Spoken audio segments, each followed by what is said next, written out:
All right, good afternoon, and here I am again, Trendy Options, and we're looking at today. We want to talk about what I want to talk about going in today is a lesson that is a huge lesson in the trading world, and that would be position sizing. Okay, this is imperative to a successful outcome, and I have the screen in front of me, and I want to show you this. Okay, it's very, very important. So it saddens me that in the room we had a couple people that said they overtraded, they still made some money. But what really saddens me are the people that aren't making money. All right, now I understand you can't come into my room and just say, hey, I'm going to make every trade that John trades. You don't even know me, right? You read something on Twitter, somebody said, hey, check out this room, whatever. What I would encourage you to do is go by day and look at our winnings and see what our percentage is. It's pretty high. To be quite frank with you, I have not been to any room that has the success that we have in here. Now, in saying that, I can still have a successful day, but if I'm not trading the right position size, I can still lose money. All right. And I think some of the more experienced traders in here can agree with that. And some of you new traders are probably shaking your head going, what? There's no way. If you're winning, how am I losing money? Believe me, it's possible. Okay. So let's just go over today. And I used this example last night. We had a great day yesterday as well. You need to come up with, before you start trading again, come up with a set amount of dollars that you're willing to risk into every position size and do not deviate from that. Okay. Whether it be 300, 500, whatever your cup of tea is, drink it and be proud of it. Okay. So here we go. I'm going to pretend you like to spend $500 per trade. Okay. So let's go over today. Let's look at our winnings and our losses. I am not including pending losses, if that makes any sense. So if we have something in the account that's underwater right now, that does not count for today. Okay? It doesn't count until it expires. How many times have you seen a position go from negative 60% to positive 100, 200% within a few hours? It happens all the time. So I'm not going to use that in this case, but let's just go over the trades that I had today. So we're going to start here, and I'm going to try to make this really quick. So you put 500 bucks into 257 puts first thing in the morning at 0.55. You go a little over 50 bucks. You buy 10 of these. Okay. You sell half of them for 100%. You made 200. Well, you made 250 bucks right there. Okay. And then you come down here. We close out Twitter. By the way, this is break even. These were a roll. We actually made profits. We broke these. I think in my account, I might have lost like 10 bucks on this. So pretty much break even. But if you look at yesterday's profits, it just canceled that out. Okay. Bought the 265, and actually, if you want to, bought the 2650s, you spend 500 bucks. Okay. Um, you come down here, and maybe you only buy four of these around there, somewhere in there. Whatever is closest to 500, or maybe a little over 500. Uh, Added to my 257 put here, just in case, only have two contracts. SPX calls were at 100%. I was letting you know that these SPX calls were at 100%. It's up to you if you want to sell right here. This is an alert to tell you, hey, you spent 500 bucks, you're already up 500 bucks. Take your money and run. It's up to you. DIA 236 put, expiration tomorrow. There's a hedge, right? But remember, my hedges are a little bit different than most. I put some analysis behind it. Okay, I'm not just going out there and picking something blindly. That's not how I trade. Over here, added to 257 puts. So I found something technical that tells me that it's time to add again. Okay, 240 put on Tesla, bought it for 255. You buy two of these. Sold some more SPY 257s for another 100%. Okay, so now you got your 500 bucks because we added and then we had our remaining. You have your 500 bucks. So jot that down. So now you got $500.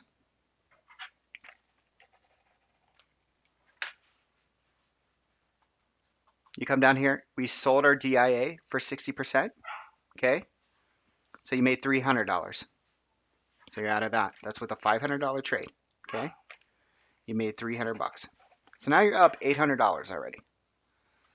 Bought the Tesla for 255, like I said. Now, if you were watching me live, you saw that I hedged it with going long on common. So we paid for the trade and then I sold the put. Even though I sold the put for a loss, I actually made money, right? Because I made money here when I went long on common and then I sold for a loss on put. But when you add the two together, I made money. But that's not for everybody, okay? Some people actually just lost money in this, okay? If you sold. What if you wake up tomorrow and it's positive? Then you're mad at yourself, right? That happens a lot. We'll talk about that later as well. Um, let's see, come down here, closed SPX 2650 for 100%. You just made another $500. Let's add that to the basket there. So now you're up $1,300. Okay. Bought the SPX 2700. Those are currently underwater. We're not going to count that, but they're down 65%, I believe. So they're down 330 bucks. Okay. So you just put that down to the side, 330.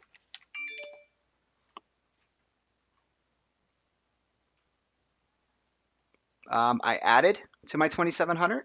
I bought them at 2. Cost basis now $1.60.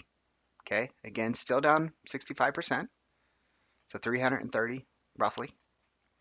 And then I do this all the time right before the end of the week. I added a hedge going into next week. Now, these might sound crazy, they might sound like a put, but everybody knows we're tinkering on the 200, and I showed you various examples of where we are in relationship to buy zones and where we are on the Fibonacci's and so forth. And that's why I bought those. So those are currently underwater as well, and they're currently under about $150, somewhere in there, right? So if you go back to today, no matter how you look at this, you're up 1,300 bucks. And really, if you traded this like I did on the SPY 257 puts, you probably actually made more than the 500. Okay, but we'll just count it as you made $1,300 and then you lost 330 on the Tesla. Okay. And yeah, I'm slow at math. So you made $970 today. Your goal for most of you that I've asked is anywhere between 200 to 300 bucks. And some of you guys are 500 and 1,000, right? 970, I think it suffices, right? So going into tomorrow, the only thing that I'm holding right now, and I want to look at my positions real quick.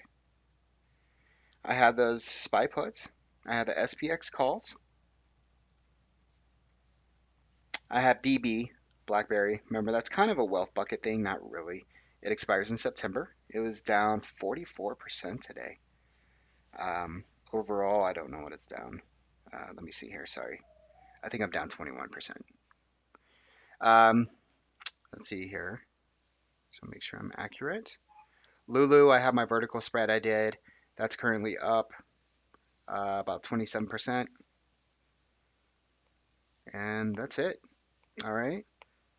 So I think we did really, really well, is what I'm trying to tell you. And I hope that this lesson, as trivial and easy as it sounds, I hope that you learned something from it because it's very important to stick to plan.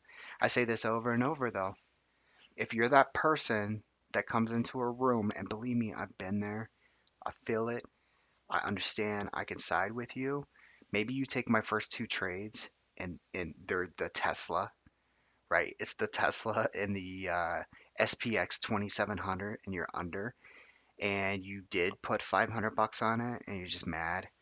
And then when I make the third trade and I make 100%, and I make the fourth trade and I make 100%, I make the fifth trade and I make 60%, then I make the seventh trade and I make another 100%. Did you put 500 on all of them? Most people don't. It's the psychology of it. Be robotic. Just say to yourself, hey, I'm going to take every trade and I'm going to put my money into it. And I'm willing to lose this. But to only trade with what you're willing to lose. You can't be mad at anybody but yourself. You're the one that defines the rules for yourself. All right? It's easy to talk about something, but then when you put your money on the line and see it all go away, how are you going to feel? If you're not comfortable with losing everything that you're spending, then change that number 500 and make it 200. Make it 100. Okay? Now, I will tell you, as you get smaller, It's kind of hard to make money, but you can. You can. You just have to be slow about it. But the more money, obviously, that you put into it, the more you're going to get back. So again, I would encourage you to go back and then look at yesterday's trades. Made a lot more than what we made today. All right, and it's been very consistent. If you guys have any questions, please DM me. Again, I offer free one-on-one calls. If you're willing to learn, I'm willing to take the time out and give that to you, and we can I can share my screen with you, and we can go over whatever it is that might be giving you a hard time. I encourage all of you guys to continue in the chat room, sharing ideas and stuff like that. I just want you to know, if this is your first time listening to me, I'm not into indicators. I don't care about anything but buy zones and sell zones. That's it. I've found that you don't need any of the other noise. The more you learn, just personally, I feel like it kind of fogs up the mind, and it gets you thinking about things. You might not take a trade because a RSI says something, or there's a crossover on a MACD, or they might work great for you. So I encourage that kind of mentorship in the room. But for me personally, I don't pay attention to that stuff, okay? But, anyways, bless you, and thank you so much for coming into the room. And I hope this really helps you. And again, if you have any questions, please reach out to me.